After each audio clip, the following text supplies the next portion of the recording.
This week at Crooks Lake Lodge, we're experiencing caddis fly hatches anywhere from size 12 to 16 or 18. And we're experiencing some mayfly spinner falls still. So we're at the tail end of some of the mayfly, and there's also some mayfly duns around size 12 to 16, and some smaller blue-wing olives. Generally, any size 12 to 16 dark or brown mayfly imitation works fairly well in these conditions, and small caddis, elk-hair caddis, tan-bodied, from 12 to 18 works really well. This week's hot fly has been a cling camera, which is an emerger pattern. It imitates an emerging mayfly or caddis, and it's created by Hans van Klinken. And it's been really hot this week.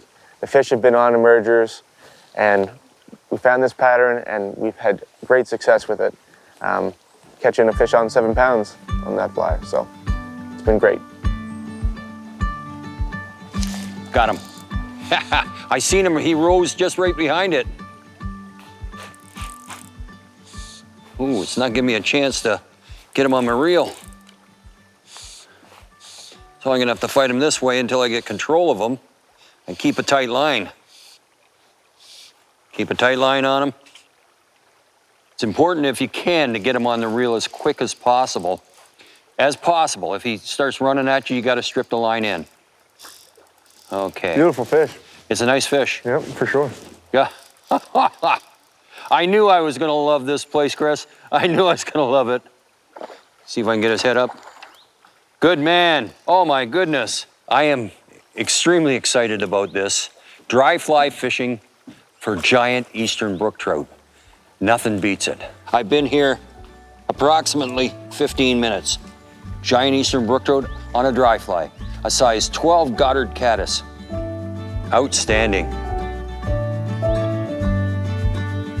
If you have a fish rising upstream from you, and you must get a cast from downstream, it's important to have a drag-free drift.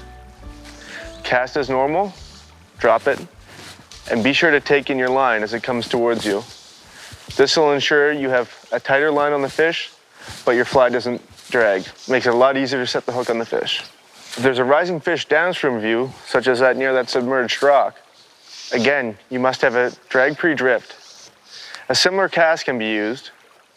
Stop it high, let it drop, and as the fly floats down over the fish, you have to ensure that you have a drag-free drift, and sometimes you have to feed it line.